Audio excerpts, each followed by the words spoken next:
చూస్ country delight live better. ఇప్పుడే country delight యాప్ని download చేసుకోండి. ఇండియా పాకిస్తాన్ రెండు క్రికెట్ టీంల మధ్య మ్యాచ్ అంటే ప్రపంచవ్యాప్తంగా ఉన్న క్రికెట్ అభిమానులందరూ కూడా ఎంతో ఆసక్తిగా ఈ మ్యాచ్ కోసం ఎదురు చూస్తుంటారు. దానికి తోడు పహల్గామ్ దాడి తర్వాత ఈ రెండు జట్లు తలపడ్డాయంటే స్టేడియంలో మినీ యుద్ధాన్ని తలపిస్తుంది. ఇరు జట్ల ఆటగాళ్ల మధ్య మాటల యుద్ధం, కౌంటర్లు, అలా ఎన్కౌంటర్ లాగా అబ్బా మ్యాచ్ అంటే ఇది కదరా అనేలా క్రికెట్ ప్రేమికులు ఉర్రూతలు ఊగిపోయేలా ఈ మ్యాచ్ జరుగుతుంది. ఇప్పుడు అది చాలదన్నట్టు గ్రూప్ స్టేజ్ సూపర్ 4లో పాకిస్తాన్ను భారత్ జట్టు మట్టి కరిపించిన తర్వాత ఇప్పుడు పాకిస్తాన్తో ఫైనల్ ఆడబోతుంది. సో ఫైనల్ మ్యాచ్లో ఎలా ఉండబోతుంది? వరుసగా మూడవసారి కూడా ఆసియా కప్లో ఫైనల్ మ్యాచ్ని ఇండియా గెలవబోతుందా? అసలు నిజంగా పాకిస్తాన్ సమ ఉజ్జి అనకూడదని ఇప్పటికే ఇండియాకి సంబంధించినటువంటి క్రికెట్ కెప్టెన్ సూర్యకుమార్ యాదవ్ చెప్పారు. సో చూద్దాం మ్యాచ్ ఎలా ఉండబోతుంది. ఇండియా మళ్ళీ చిత్తుగా ఈ మ్యాచ్లో పాకిస్తాన్ను ఫైనల్లో ఓడించి ఆసియా కప్ను గెలవబోతుంది. దీని గురించి మాట్లాడదాం. మనతో పాటు ఆన్లైన్లో ఉన్నారు స్పోర్ట్స్ అనలిస్ట్, మాజీ ఐపీఎల్ క్రికెటర్ కళ్యాణ్ గారు. సార్ నమస్తే. నమస్తే అండి. కళ్యాణ్ గారు, ఏంటి ఎప్పట్లాగే మళ్ళీ ఇప్పుడు పాకిస్తాన్ని ఇండియా చిత్తుగా ఓడించబోతుంది? ఏదన్నా అనుమానాలు ఉన్నాయా? డౌటే లేదండి, అసలు అందులో ఏమాత్రం సందేహం లేదు.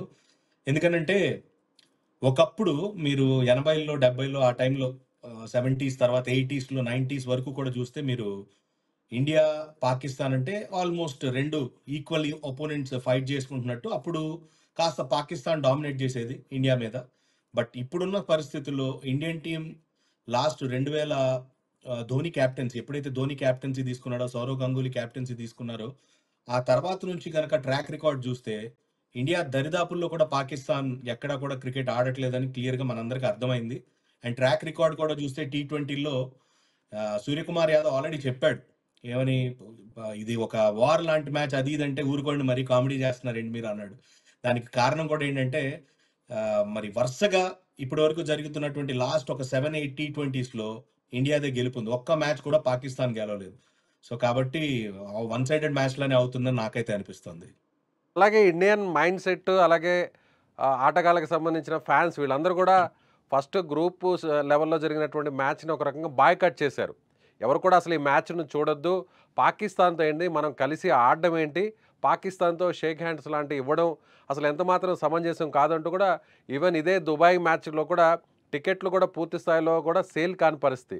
అలాంటి మైండ్ సెట్లో ఉన్నటువంటి ఇండియన్ ఫ్యాన్స్ అందరూ కూడా, ఇండియన్స్ కూడా ఇప్పుడు మళ్ళీ ఒకసారి గెలిచిన తర్వాత మన ఇండియన్స్ వాళ్ళతో ఎక్కడ కూడా షేక్ హ్యాండ్ ఇవ్వకుండా వాళ్ళు అక్కడ బాయ్కట్ చేసి రావడం, ఆ తర్వాత కనీసం డ్రెస్సింగ్ రూమ్ లోపలకు వెళ్ళిన తర్వాత కూడా తలుపులు వేసేయడం, ఇవన్నీ చూస్తే ఒక రకంగా ఇండియన్స్ ఇగో కాస్త శాంతించింది అనుకోవచ్చా?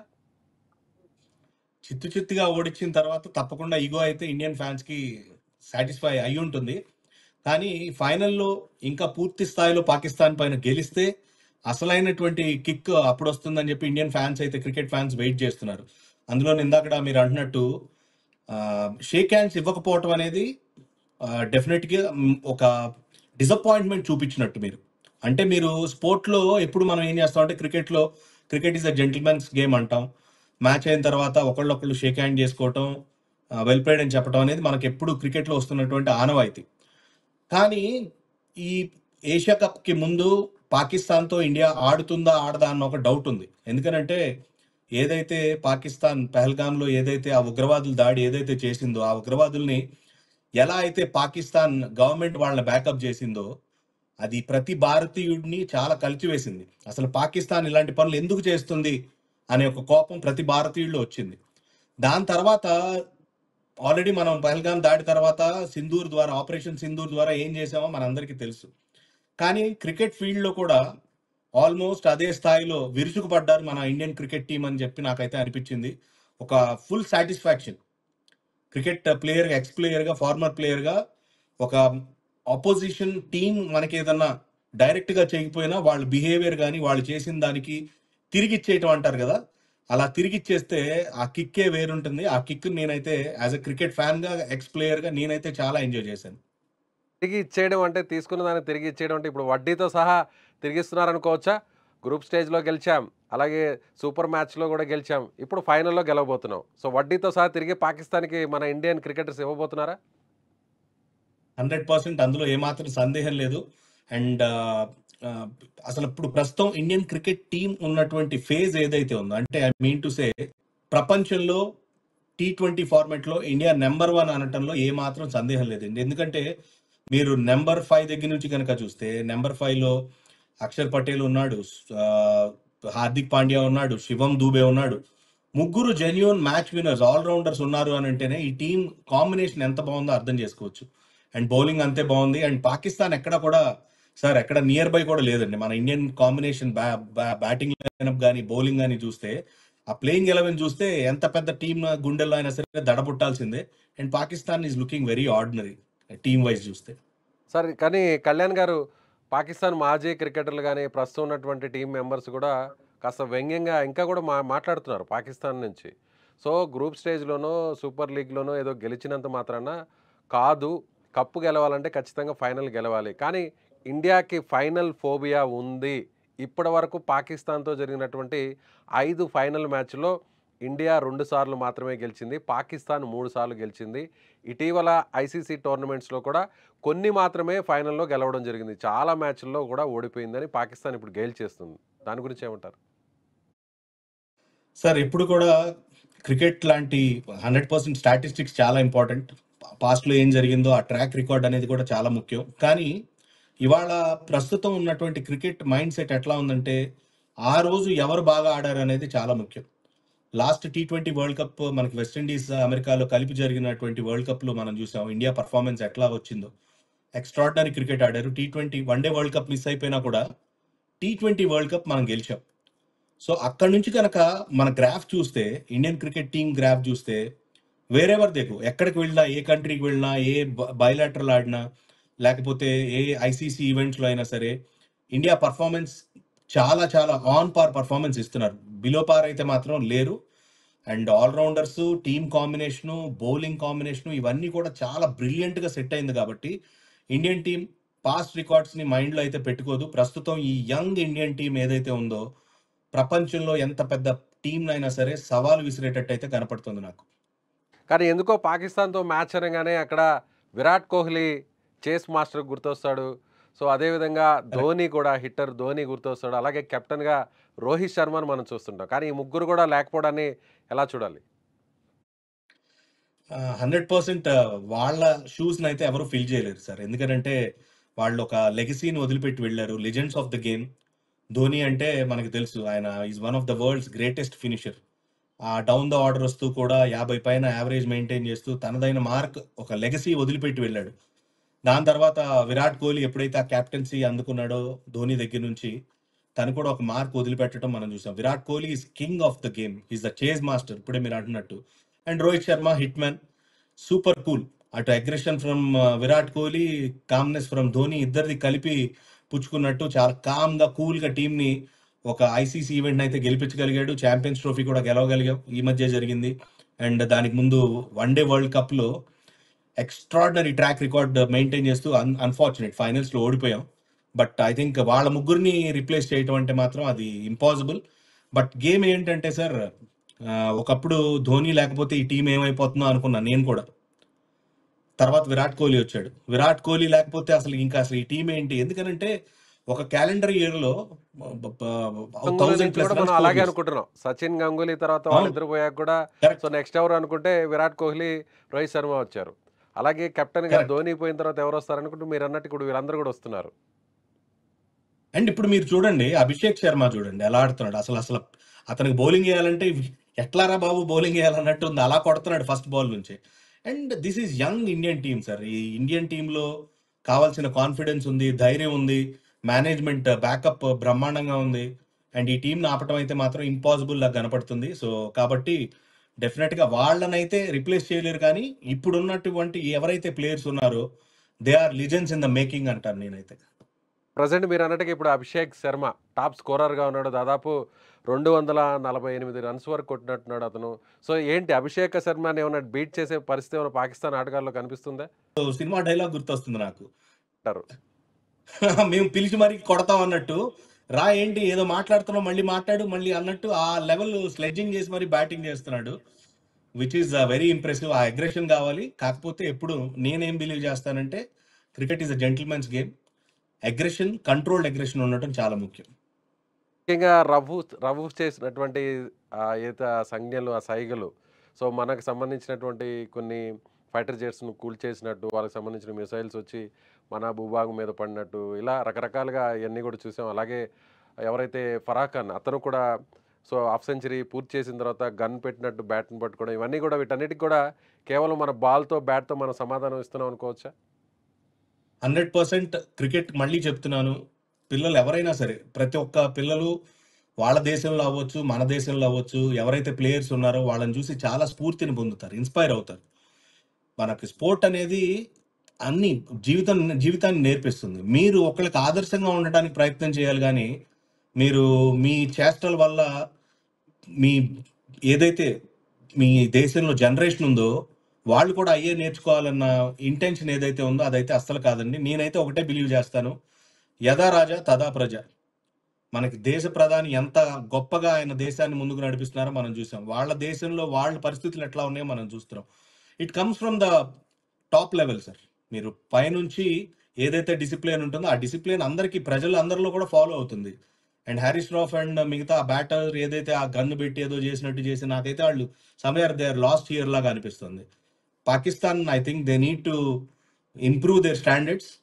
సరే, మీకు షేక్ హ్యాండ్ ఇవ్వలేదు, అది మా డిసప్పాయింట్మెంట్. మీకు కించపరచలేదే. అలాంటప్పుడు మీరు ఇలాంటి చేష్టలన్నీ చేసి మీ జట్టుని మీరే అగౌరవపరుచుకుంటున్నారు. మీ దేశం ఏంటి అనేది మీరే మీ చేష్టల ద్వారా తెలియపరుస్తున్నారు. నాకైతే యాజ్ ఎ క్రికెటర్గా ఒక క్రికెటర్ ఇలాంటి పని చేస్తారని అయితే మాత్రం అసలు ఊహించలేదు.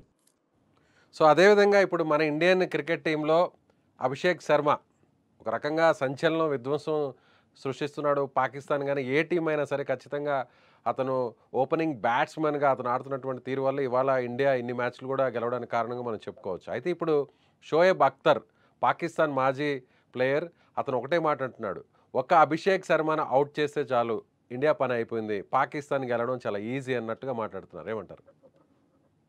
అంటే పాపం ఇలానే అనుకునేవాడు ఆయన కూడా. సచిన్ ఒకడిని అవుట్ చేస్తే చాలు అనుకునేవాడు ఆయన బౌలింగ్ చేసే రోజుల్లో. వివిఎస్ లక్ష్మణ్ వచ్చి కింద ఉతికి ఆరేసేవాళ్ళు. సో క్రికెట్లో it is not just only మాటలతో కాదండి. మాట్లాడితే క్రికెట్ అయిపోదు. గ్రౌండ్లో మీరు చేసే ఏదైతే ఎఫర్ట్ ఉంటుందో అది చాలా ముఖ్యం. మీరు మొన్న మ్యాచ్లో కూడా చూస్తే హార్దిక్ పాండ్యా వచ్చాడు, మిడిల్ ఆర్డర్లో తన రన్ స్కోర్ చేశాడు. దాని తర్వాత మన బ్యాటింగ్ ఆర్డర్ 100% సూర్య లాంటి వాళ్ళు ఇంకా క్లిక్ కాలేదు. బట్ గేమ్కి, సిచ్యువేషన్కి తగ్గట్టు ప్రతి ప్లేయర్ ఆ రెస్పాన్సిబిలిటీ తీసుకుని ఆడటం అనేది మనం చూస్తున్నాం. శుభ్మన్ గిల్, అభిషేక్ శర్మ కాంబినేషన్ కూడా ఒక లాస్ట్ గేమ్లో చూసాం. సో తప్పకుండా ఈ స్ట్రాంగ్ బ్యాటింగ్ లైనప్ ఏదైతే నెంబర్ 8, నెంబర్ 9 వరకు బ్యాటింగ్ లైనప్ ఉంది, ఒక అభిషేక్ శర్మ లేకపోతే మిగతా వాళ్ళందరూ కలిపి ఒక్కసారి క్లిక్ అయ్యారంటే చాలు. 200 వచ్చిందంటే ఇక పాకిస్తాన్ బెట్ట సర్దుకుని వెళ్ళిపోవటమే. సో ఫైనల్గా టాస్ కీలకం కాబోతుందా? సో ఫస్ట్ ఎవరు టాస్ గెలిస్తే బ్యాటింగ్ తీసుకుంటారా లేదంటే చేసింగ్ తీసుకుంటారా? సో ఏదైతే అడ్వాంటేజ్ ఈ పిచ్లో ఇప్పుడు జరుగుతున్నటువంటి దుబాయ్ స్టేడియంలో, సో చేసింగ్ చేస్తే బెటరా లేదంటే ఫస్ట్ బ్యాటింగ్ చేస్తే బెటరా? అంటే మీరు లీగ్ ఫేజ్లో సూపర్ 4లో చూస్తే చేజ్ చేస్తూ పాకిస్తాన్ పైన ఇండియన్ టీం గెలిచారు. తప్పకుండా నాకు తెలిసి చేజ్ చేస్తేనే ఆ అడ్వాంటేజ్ ఉందన్నట్టు నాకైతే అనిపిస్తుంది. ఎందుకంటే ఈ దుబాయ్ పిచ్లో క్లియర్గా బాల్ కాస్త స్లో ఉందండి. బాల్ కొంచెం ఆగి రావటం, అవుట్ ఫీల్డ్ కూడా చూస్తే చాలా పెద్ద డైమెన్షన్స్ ఉన్నటువంటి అవుట్ ఫీల్డ్ ఉంది. అంటే గ్రౌండ్ చిన్నది కాదు, పెద్ద డైమెన్షన్స్ ఉన్నాయి. సో స్పిన్నర్స్ చాలా క్రూషియల్ రోల్ ప్లే చేస్తారు. Especially Kuldeep will be playing a major role, Varun Chakravarthy will be playing a major role. మనకున్న వెరైటీ చూడండి, అక్షర్ పటేల్ ఉన్నారు, ముగ్గురు క్వాలిటీ స్పిన్నర్స్ ఉన్నారు. సో కాబట్టి నన్ను అడిగితే మాత్రం టాస్ ఇండియన్ టీంకి పెద్ద క్రూషియల్ అవ్వచ్చు, కానీ పాకిస్తాన్ నిజంగా వాళ్ళు ప్రే చేస్తూ ఉంటారు, మేము టాస్ గెలవాలి, మేము చేజ్ చేస్తాం. ఎందుకంటే 2 సార్లు ఇండియన్ టీం చేజ్ చేస్తూ గెలిచారు కాబట్టి వాళ్ళ మైండ్ సెట్ ఏంటంటే మనం చేసి గెలవచ్చేమో అన్న థాట్ ఉంటుంది. బట్ టాస్ పెద్ద ఫరక్ పడదండి ఇండియన్ టీంకి. నాకు తెలిసి అయితే it doesn't make any difference. ఇలా వాళ్ళు టాస్ గెలిచి చేజింగ్ తీసుకుంటే మన ఎవరైతే బౌలర్స్ ఉన్నారో బుమ్రా పరిస్థితి ఎలా ఉండబోతుంది? కానీ ఇప్పుడు బుమ్రా అనుకున్న విధంగా వికెట్స్ తీయలేకపోతున్నాడు. హర్షదీప్ కూడా ఫేస్ బౌలింగ్లో అనుకున్నట్టుగా రాణించలేకపోతున్నాడు. ఇక్కడ స్పిన్నర్స్ మాత్రమే మీరు అన్నట్టుగా కుల్దీప్ యాదవ్ కానీ వరుణ్ చక్రవర్తి ఈ ఇద్దరే ఇప్పటి వరకు కూడా కీలకమైన వికెట్లు తీశారు. సో అక్షర్ పటేల్ కూడా అనుకున్న స్థాయిలో కూడా వికెట్స్ తీయలేదు. బౌలర్స్ పాత్ర ఎలా ఉండబోతుంది? మన బౌలింగ్ యూనిట్కి అంతా ఒక క్లియర్ ప్లాన్ ఉందండి. మన బౌలర్స్ అందరూ కూడా వాళ్ళు ఎవరి రోల్ వాళ్ళు పర్ఫెక్ట్గా ఎగ్జిక్యూట్ చేస్తున్నారు. మీరు హార్దిక్ పాండ్యా చూడండి, ఎక్కువ వికెట్స్ రాకపోయినా కూడా with the new ball bowling చేస్తున్నాడు, మిడిల్ ఓవర్స్లో వికెట్స్ తీస్తున్నాడు. అండ్ బుమ్రా అంటారా, ఇందాక నేను అంటున్నట్టు ఈ పిచ్ ఫాస్ట్ బౌలింగ్ అంత అనుకూలంగా లేదు. సో పిచ్ కొంచెం స్లో ఉంది కాబట్టి స్పిన్నర్స్ కాస్త వికెట్ టేకింగ్ స్పిన్నర్స్ ఎవరైతే కాస్త బాల్ని ఫ్లైట్ చేస్తారో, కుల్దీప్ లాంటి బౌలర్స్, వాళ్ళకి ఎక్స్ట్రా అడ్వాంటేజ్ అయితే ఉంటుంది. తప్పకుండా నాకు తెలిసి bowling is not a problem for team India. Indian team ఉన్నటువంటి మైండ్ సెట్ ఫేజ్ ఏదైతే ఉందో, they are way ahead than Pakistan. Chances ఎవరిది ఏంటి అని కనుక మీరు రేషియో అడిగితే, ఎక్కడో నేను ఒక 10-20% ఇస్తా పాకిస్తాన్కి అవుట్ ఆఫ్ 100% గెలవటం. కానీ అదర్వైజ్ ఏషియా కప్ ఇండియాదే ఇది. సో సూర్యకుమార్ యాదవ్ స్కై మన కెప్టెన్ గురించి మాట్లాడితే, సో 360 డిగ్రీస్లో ఆడగలిగినటువంటి ఏకైక సత్తా కలిగిన ప్లేయర్గా మనం చెప్తుంటాం T20లో. అలాంటి సూర్యకుమార్ యాదవ్ ఫస్ట్ ఓపెనింగ్ తర్వాత వచ్చేటువంటి బ్యాట్స్మెన్గా వచ్చే సూర్యకుమార్ యాదవ్ ఇప్పటివరకు ఎక్కడ పెద్దగా రాణించలేదు. ఒకసారి డక్అవుట్ కూడా అయ్యారు. అయితే ఇప్పుడు ఫస్ట్ ఎవరైతే ఓపెనర్స్ ఉన్నారో వాళ్ళు రాణించడం వల్లే ఇప్పుడు ఇతని మీద అంత భారం పడట్లేదు. ఒకవేళ ఓపెనర్స్ త్వరగా అవుట్ అయితే సూర్యకుమార్ యాదవ్ ఫామ్లో లేడు కాబట్టి కొంత భారత్కి ఏదైనా ఇబ్బంది కలిగించే అవకాశం ఉందంటారా? ఐ డోంట్ థింక్ సో అండి. నేను అంత పెద్ద ఎఫెక్ట్ పడుతుందని అనుకోవట్లేదు. ఎందుకంటే మీకు బ్యాటింగ్ ఆర్డర్ కూడా ఇందాక మాట్లాడుతున్నట్టు లోవర్ ఆర్డర్ వరకు బ్యాటింగ్ ఉంది. నెంబర్ 8, నెంబర్ 9 వరకు బ్యాటింగ్ ఉంది. అండ్ ఓపెనర్స్ ఇద్దరు కూడా, ఇద్దరులో ఎవరో ఒకళ్ళు అయితే గ్యారంటీ క్లిక్ అవుతారు. మీరు అంటున్నట్టు ఒకవేళ ఇద్దరు ఫెయిల్ అయితే మాత్రం ఐ థింక్ సూర్య వీళ్ళు స్టెప్ అప్ అయి పర్ఫామ్ చేస్తారు. ఎందుకనంటే వీళ్ళకి దగ్గర దగ్గర మోర్ దెన్ 100 గేమ్స్ ఎక్స్పీరియన్స్ ఉంది. T20లో ఐసీసీ ర్యాంకింగ్స్ సూర్య నెంబర్ 1 చాలా ఇయర్స్ పాటు ఉన్నాడు. And big match player. And finals, అందులోనూ అగేన్స్ట్ పాకిస్తాన్. అండ్ పాకిస్తాన్ వాళ్ళు చేస్తున్నటువంటి ఏవైతే చేష్టలు ఉన్నాయో, ఇండియన్ టీం చాలా స్ట్రాంగ్గా డిసైడ్ అయి వచ్చింది ఈ సిరీస్కి, ఏషియా కప్కి. ఎట్లాగన్నా సరే వాళ్ళకి ఒక రుచి చూపించాలి మనం, వాళ్ళకి ఇండియన్ టీం అంటే ఏంటో అనే ఒక భయం క్రియేట్ చేయాలన్న మైండ్ సెట్తో వచ్చారు. కాబట్టి నాకు తెలిసి అది పెద్ద ఇబ్బంది అవ్వదు ఇండియన్ బ్యాటర్స్ అని అనుకుంటున్నాను నేను. పాకిస్తాన్లో ఎంతో కొంతవరకైనా ప్రభావం చూపగలిగే ప్లేయర్స్ ఎవరంటారు ఈ మ్యాచ్లో? ఐ థింక్ ఓపెనర్ నుంచి ఒక మంచి స్టార్ట్ అయితే వచ్చింది లాస్ట్ గేమ్ లో. పాకిస్తాన్ ఓపెనర్ కాస్త డీసెంట్ గానే ఆడుతున్నాడు. ఎగ్జాక్ట్ గా నాకు ఆ టీం గురించి మాట్లాడాలంటే ఆ ప్లేయర్స్ ఇప్పుడు పేర్లు పేర్లు గుర్తుండడం పెద్దగా కూడా తెలియదు. కష్టంగా అయిపోయింది. యంగ్ సైడ్ వాళ్ళు కూడా ఏంటంటే, వాళ్ళ క్రికెట్ బోర్డు కూడా ఏంటంటే రీబిల్డింగ్ ఫేజ్ లో ఉంది. వాళ్ళు కూడా ప్రాపర్ ప్లాన్స్ తో రావట్లేదు, ఏది పాకిస్తాన్ క్రికెట్ ని ఎలా డెవలప్ చేయాలని చెప్పి. వాళ్ళ బోర్డే కనుక స్ట్రాంగ్ గా ఉన్నట్టయితే, వాళ్ళు మొన్న ఏదైతే హరీష్ రావు కానీ మిగతా బ్యాటర్స్ కానీ అలాంటి చేష్టలు చేయనిచ్చేవాళ్ళు కాదు. ఏదో షేక్ హ్యాండ్ ఇవ్వలేదు కదా అంటే మీరు ఇవ్వద్దు, we don't want you to shake our hands. అలాంటప్పుడు ఇలాంటి చేష్టలన్నీ చేసి ఉండేవాళ్ళు కాదు. వాళ్ళు కూడా యంగ్ సైడ్, నాకు తెలిసి వాళ్ళకి అంత ఎక్స్పీరియన్స్ లేదు. సో తప్పకుండా ఒక మంచి మ్యాచ్ అవ్వాలని అయితే కోరుకుందాం. ఏదో చప్పటి మ్యాచ్, ఊరికే జస్ట్ ఈజీగా గెలవటం కాకుండా ఒక క్లోజ్ మ్యాచ్ అయ్యి గెలిస్తే డెఫినెట్గా ఆ కిక్ వేరుంటుంది. ఈ కళ్యాణ్ గారు ఇప్పుడు చూస్తే బ్యాట్స్మెన్స్లో టాప్ 10లో చూస్తే సిరీస్లో పాకిస్తాన్ ఆటగాళ్లే ముగ్గురున్నారు. మన ఇండియన్స్ కేవలం ఇద్దరు మాత్రమే ఉన్నారు. టాప్ 1లో అభిషేక్ శర్మ ఉంటే టాప్ 3లో ఫర్హాన్ ఉన్నాడు. అలాగే 6th ప్లేస్లో ఫకర్ జమాన్ 135 రన్స్ సాధించాడు. అలాగే మహమ్మద్ హారిస్ కూడా 131 రన్స్. అంటే ఒక రకంగా వాళ్ళల్లో కూడా అద్భుతంగా ఆడగలిగినటువంటి సత్తా కలిగిన బ్యాట్స్మెన్ ఉన్నారనుకోవచ్చు ఈ టీంలో. 100% పొటెన్షియల్ అయితే ఉందండి వాళ్ళ బ్యాటర్స్ లో. మీరు ఇప్పుడు స్కోర్స్ చెప్తున్నారు, ఫకర్ జమాన్ కి చాలా ఎక్స్పీరియన్స్ ఉంది, ఫర్హాన్ బాగా ఆడతాడు, ఉంది. వాళ్ళలో కూడా బ్యాటింగ్ ఎబిలిటీ ఉంది. కానీ అవతల బౌలింగ్ వేసేవాళ్ళు ఎవరు, అది చాలా ఇంపార్టెంట్. ఎలాంటి క్వాలిటీ బౌలర్స్ ఆడుతున్నారు అనేది చాలా ముఖ్యం. సో మోర్ దెన్ ఎబిలిటీ, ప్రెషర్ని ఎలా హ్యాండిల్ చేస్తున్నారు, పిచ్ కండిషన్స్ ఎట్లా ఉన్నాయి, ఆ కండిషన్స్కి తగ్గట్టు వాళ్ళ గేమ్ని ఎట్లా మార్చుకుంటున్నారు, ఇలాంటి అంశాలు చాలా ముఖ్యంగా ఉంటాయి ఒకవేళ పర్ఫామ్ చేయాలంటే. సో ఫైనల్గా కళ్యాణ్ గారు, సో ఫస్ట్ మ్యాచ్కి ఏషియా కప్లో ఫస్ట్ మ్యాచ్లో లీగ్ లెవెల్లో పాకిస్తాన్తో ఆడుతున్నప్పుడు మన మాజీ క్రికెటర్లు అందరం కూడా ఎందుకు అవసరమా వీళ్ళతో, ఇలాంటి మ్యాచ్లు అవసరమా, పాకిస్తాన్ ఏం చేసిందో మనకు తెలుసు, ఆపరేషన్ సింధూర్కు ముందు పహల్గామ్ అటాక్లో అని కూడా మాట్లాడుతూ వచ్చారు. ఆ తర్వాత మనం షేక్ హ్యాండ్ ఇవ్వలేదు, ఆ తర్వాత మంచి గుణపాఠం చెప్పాము, మంచి పని చేశారు మన ప్లేయర్స్ అని కూడా అనుకున్నాం. సెకండ్ మ్యాచ్లో ఆటగాళ్ళు చేసినటువంటి సంజ్ఞలు, ఆ సైకిల్ కూడా అందరికి కూడా చాలా కోపాన్ని తెప్పించాయి. సో అక్కడ కూడా ఆ మ్యాచ్లో కూడా మనం చిత్తుగా ఓడించాం. అయితే ఇప్పుడు ఈ మ్యాచ్కి, ఫైనల్ మ్యాచ్కి అనుకున్నటువంటి రెస్పాన్స్, క్రేజ్ వస్తుందా? సో ఫైనల్ మ్యాచ్లో ఇప్పుడు ఇండియా పాకిస్తాన్ తిరిగి చాలా సంవత్సరాల తర్వాత తలపడుతున్నాయి కాబట్టి మళ్ళీ కూడా ఆ ఫీవర్ అలాగే కంటిన్యూ అవుతుందా, లేదంటే అందరూ కూడా బాయ్కాట్ చేసే అవకాశం ఏమైనా కనిపించే ఛాన్స్ ఉంటుంది? లేదండి, మన ప్రత్యర్థిని మన కళ్ళెదురుగా మన టీం ఇండియా ఓడిస్తే అది చూడటానికి 100% ప్రతి భారతీయుడు సిద్ధంగా ఉంటారు. అండ్ క్రికెట్ తెలియని వాళ్ళు కూడా పాకిస్తాన్ లాంటి చేసిన ఏదైతే ఆ దుశ్చర్య ఉందో, లేకపోతే ఇప్పుడు ప్లేయర్స్ వాళ్ళ బిహేవియర్ ఏదైతే ఉందో, వాటి అన్నిటికీ మన ప్రదర్శనతో సమాధానం చెప్పి ఓడిస్తే మాత్రం నాకు తెలిసి ఇండియా మొత్తం సంబరాలు చేసుకుంటారు. అందులో ఏ మాత్రం డౌట్ లేదు. భారత్ మాతాకి జై అనే మాట చాలా గట్టిగా దేశమంతా కూడా వినపడుతుందని నేనైతే గట్టిగా నమ్ముతున్నాను. తప్పకుండా టీమిండియా గెలుస్తుంది. నేను కూడా చెప్తున్నా భారత్ మాతాకి జై. మాతాకి జై. ఎస్ కళ్యాణ్ గారు, థ్యాంక్ యూ సో మచ్. మీరు అన్నట్టుగా ఖచ్చితంగా పాకిస్తాన్కు మరోసారి బుద్ధి చెప్పే అవకాశం మన ఇండియన్ క్రికెట్ టీంకి వచ్చింది. ఇప్పటికీ 2 మ్యాచ్ల్లో కూడా చిత్తుగా ఓడించినటువంటి మన ఇండియన్ క్రికెట్ టీం ఇప్పుడు ఫైనల్ మ్యాచ్లో చాలా సంవత్సరాల తర్వాత పాకిస్తాన్ మీద కసి తీర్చుకోబోతుంది. ఇప్పటికే ఆపరేషన్ సింధూర్లో, పహల్గామ్ అటాక్ తర్వాత ఆపరేషన్ సింధూర్లో పాకిస్తాన్కు బుద్ధి చెప్పినటువంటి మన ఇండియన్ ఆర్మీ ఇప్పుడు అదే స్థాయిలో మన ఇండియన్ క్రికెట్ ఆర్మీ కూడా పాకిస్తాన్కి బుద్ధి చెప్పబోతుంది. టీమిండియా పాకిస్తాన్ మీద ఫైనల్లో ఘన విజయం సాధించి మన ఇండియన్స్కి ఒక గిఫ్ట్గా కప్పును, ఏషియా కప్పును ఇవ్వబోతుంది.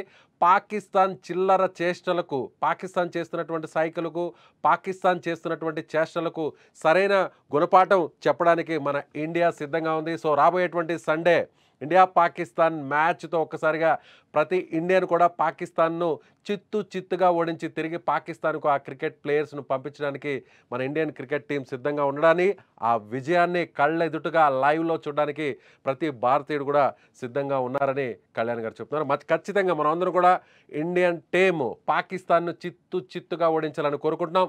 ఈ వీడియో చూస్తున్నటువంటి మీకు ఏమనిపిస్తుంది? పాకిస్తాన్కు ఫైనల్లో భారత్ను ఎదుర్కొనేటువంటి సత్తా ఉందా? ఆపరేషన్ సింధూర్ అలాగే ఇక్కడ పాకిస్తాన్ క్రికెట్ టీం కూడా చతికిల పడిపోతుందా? మీరేమనుకుంటున్నారో మీ అభిప్రాయాన్ని కామెంట్ రూపంలో తెలియచేయండి. Thank you.